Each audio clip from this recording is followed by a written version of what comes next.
This is the leather recliner in sable brown. I have it kind of sitting out in the middle of my living room so I can show it to you better in full form.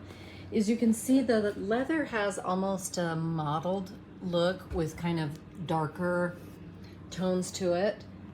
It does have quite a bit of orange in it. The lighting is not showing it very well right now, but it does have quite a bit of orange in it. You need about a 3.5-inch clearance for it to recline, as it does recline kind of underneath itself, and I'll show you here in a second. Like I said, I have it kind of pulled out in the middle of my room. You do have to have it plugged into electricity. The cord is maybe 5 feet long, so the cord is ample long, but you will need to have it plugged into electricity. Here is the control panel. There is a USB port and a USB-C style port, both of which work, but they're not fast chargers, but they do work to charge your phone, which my teenagers love. This switch is the reset switch, so anytime you have it either reclined and or the headrest adjusted, you can simply hit the reset switch and it takes the chair back to its original position. So this is the recline button. You can see that let me see if I can show you while I'm filming this.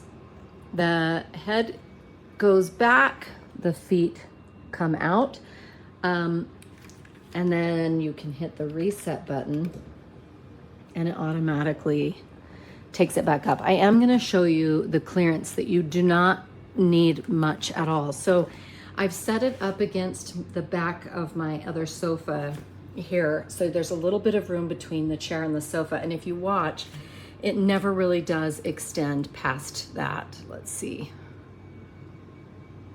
I'll show you once it's fully down, and I couldn't quite reach the button. So here's the back of my sofa, and here's the back of the chair, and there's about this much left until the chair is even with the back of my sofa. So it does kind of recline down and underneath itself and shoots out forward. So that's really nice. So you can put it up against a wall, but you will need to set it in about 3.5, 4 inches from the wall. The other thing I really like about this is the headrest is adjustable, which is really nice when you're fully reclined, especially if you were watching TV. I usually have to prop my arm or a pillow underneath my headrest. This headrest is adjustable, so it comes up and forward, if you can see that. So that's really nice. And then again, you don't have to remember which button it is. If you just find the round button with your finger, it resets the headrest and the footrest. It says it's 100% leather. It says it's real leather. It does have a leather quality to it for sure. It doesn't feel like the most beautiful quality of leather. It's okay. It seems okay, but the stitching is nice. The stitching is good. It's quite comfortable to sit in. It fits both me and my husband. He's 6'4", and fits in it just fine. He finds it very comfortable. It does not recline completely flat since it is up against a wall, but it's reclines pretty much almost completely flat. I love the headrest option. I like that you can charge your phone in the side. I mean, I don't use that as much as my teenagers do, but it is nice that you're not having to try to find another source of power, especially if it's kind of a tight fit when you put the furniture into place.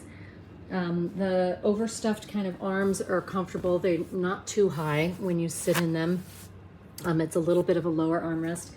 So overall, I think it would fit everyone. It's quite comfortable to sit in. The controls work great. It's nice and quiet when it reclines. The control buttons are easy to use.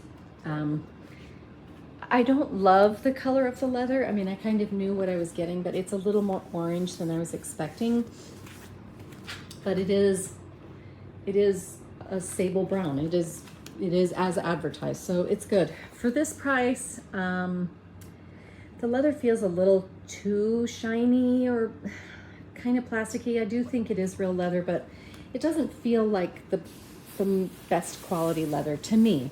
So for this price, it's good. It's okay. I feel like it might be slightly overpriced for what you're getting, but overall, it's a good chair, and it's comparable. It's close to comparable for other kinds of recliners that would be in this category. So for the most part, I'm pretty happy with it. And now I can move it back into place now that I've shown you kind of how it works and what it looks like. But overall, it's pretty decent. I'm pretty happy with it. Again, the color, this mottled leather where you can kind of see, isn't my favorite, but it is exactly how they pictured it. When I went back and looked at the pictures, you can see the modeling in the pictures where it's kind of got the deeper tone, and it's not terrible. It's just a little more orangey than what I had hoped for. So overall, decent. It's a good quality chair. It's nice and quiet, very, very comfortable to sit in, very comfortable to recline in. So